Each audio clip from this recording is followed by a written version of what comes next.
And hello again. Here I am just going through our interview session with the recipients of our awards this year. And this one gives me real pleasure to welcome Dr. John Sinclair for a Lifetime Achievement Award.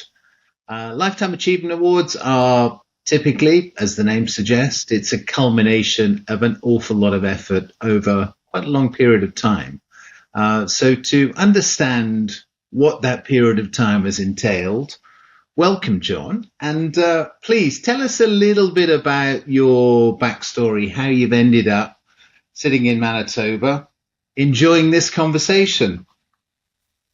Yeah, I think thanks so much, Gary, and it's amazing to be honored by getting this award, and I really appreciate the time that you're taking to talk to award winners. It's great, and I watched videos from last year, so look forward to seeing how this one turns out this year.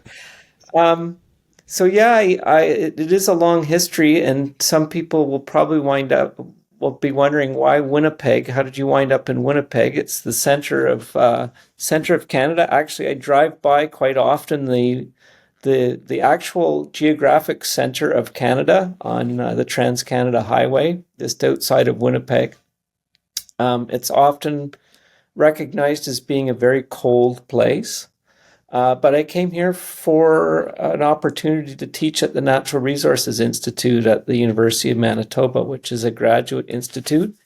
And actually, I really wanted to say at some point during our discussion that it's having been able to work with graduate students for my whole career here at the university that has really um, offered the opportunity to work with great people, do thinking in ways that I wouldn't have otherwise done about impact assessment.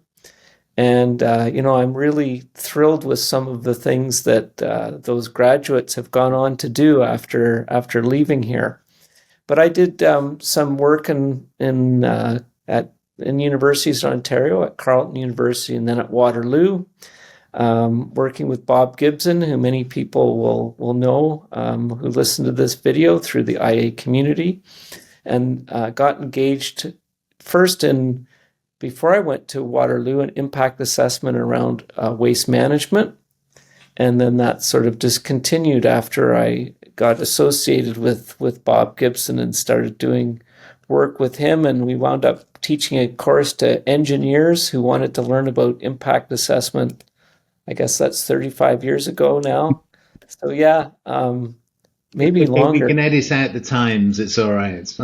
Yes, And exactly. what I'm interested there, you mentioned that sort of interplay between academia and practice. And I remember talking with Alan Bond actually on another conversation, and he was sort of saying he was thinking that from where he'd started to where it is now, there seems to have sort of been a drift apart between the practice and academia. Now that was partly because probably of UK regulations, legislation. But what's your sense of that sitting in Canada? Yeah, I think I feel a little bit differently about that, but that could be partly associated with the program I'm in and what some of my graduates are doing. So, Somia won an award last year from IAIA for the work that her company's doing, narratives. So, Narrative things, yeah, I remember it. yeah, so I have Harmonized impact assessments, yeah. yes, and I think I have three of my graduates that are working with Somia. So yeah, I sort of stay connected. We do quite a bit of work with, an aquatic north-south consulting here and with intergroup consulting. So, it's obviously where I'm in a smaller bowl, not just in Canada, but in Manitoba. So yeah, it's hard to do very much without running into other people in the impact assessment community. If, my interest, well, is wide ranging, but my practice interest is more through engaging in impact Hmm. assessment, through being a participant. So, through being, yeah, through coming and raising questions and issues and helping communities do that. So, yeah, I guess that entry point may be a little bit different than um, academics that are working with consulting firms doing studies on fish or fish habitat or something like that. So, And I would say, yeah, there's probably less of that going on. so if you take that point, I mean, if you think back to when you started out and some of the issues you were facing then, what would you say are the biggest differences now to what you were sort of encountering then? That's a tricky question to answer because I'd like to be able to say to you that, it's amazing how much progress we've made. I don't want to um, lead the witness here. yeah, that's right. But, despite the concerted effort on a whole bunch of people, not just in government, in industry, in practitioners, consultants, academia.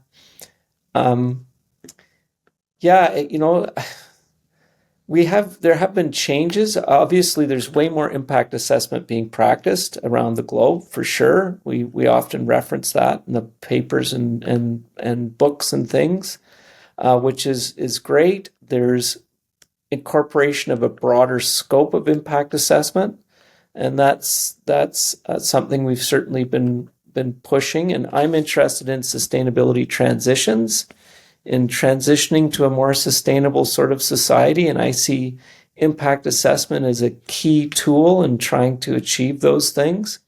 So I think that discussion has really matured. Whether decision makers are keeping up with some of the Hmm. discussion that's going on is another issue that But we do, may do want to you talk think that about. there's still that sort of, well, it's not tension, but that this sort of belief that or understanding of the procedural side of impact assessment rather than the strategic, is that still an issue?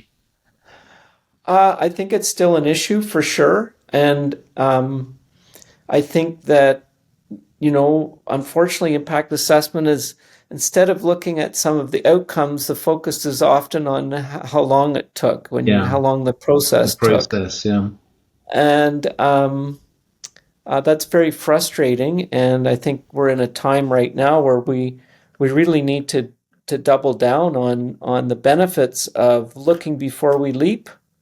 And that's one of from the sort of planning benefits. That, from my perspective, one of the key points that we need to continue to promote as part of impact assessment professionals is that key aspect of assessment, because in the rush to do things, we may trample over environmental justice issues, people's rights, indigenous hmm. rights, the environment, and live to regret it as we have in the past. We don't have to look very far to see some of the Yeah, messes that we've made, and we have huge challenges.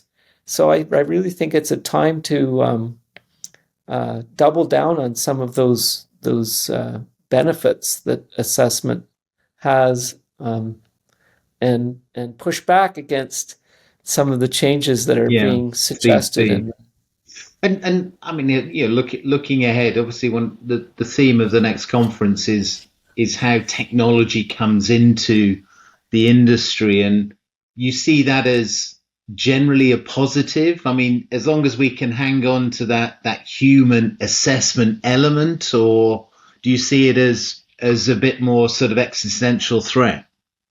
yeah, I think it's all in how it's managed, like everything else, I guess. I'm very concerned about how it will be used in some jurisdictions, in particular, um,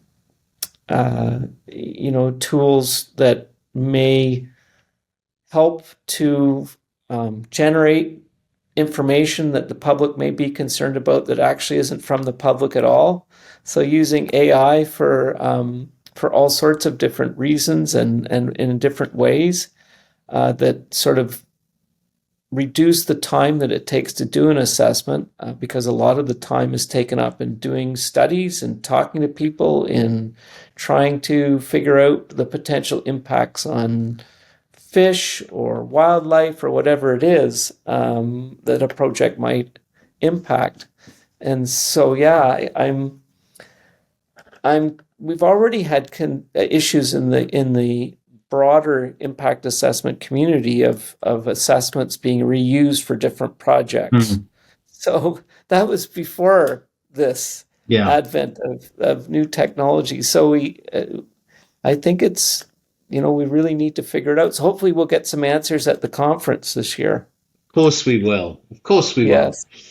Maybe one final question on this is it's here you are looking at this career, assessing lifetime achievement. What would be the advice that you would give your younger self as you were sort of entering this profession? What would you have liked to have known?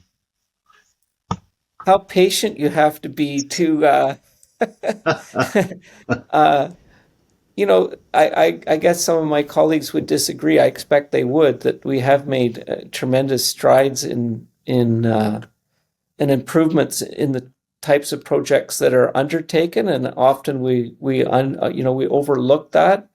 Many people that participate are looking to stop projects. Mm. Here in Manitoba, it's called the Environmental Approvals Branch. So they're actually supposed to approve projects, not reject them. So it's the way that we approve those projects and the conditions, and I think that we've come a long ways, and we have many different types of institutions undertaking impact assessment processes now, which is awesome. We need to keep up that momentum somehow. Um, but yeah, thinking back, yeah, I don't know that's a great question. Other than being patient, I, I think that, yeah, it takes a long time to, and a lot of the issues come back around. Actually, I was just studying for another project and I found this old CD, the old discs we Yeah, used to yeah. plug into our computers. And it had all this past work that the government of Canada had funded through an institute that they had created to do IA research.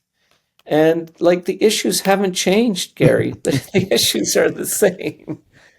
We may think about them a bit differently, but um, a lot of those issues still Yeah. remain. And so, yeah, you need to be patient, and the yardsticks move slowly, but they do move. Yeah. Well, that's a very fitting conclusion, I think. But look, thank you for sharing a little bit of that wisdom with us. Congratulations on the award, and I look forward to seeing what happens next. You still got a lot more achievement, I suspect, still within you. Yeah, I hope so. And a lot more IAIAs, I hope. Excellent. So, All right. Well, I hope to see you in Bologna, and yeah, thank for you sure you again. will. And thanks so much, Gary. This is excellent. Good stuff. Thank you. Bye.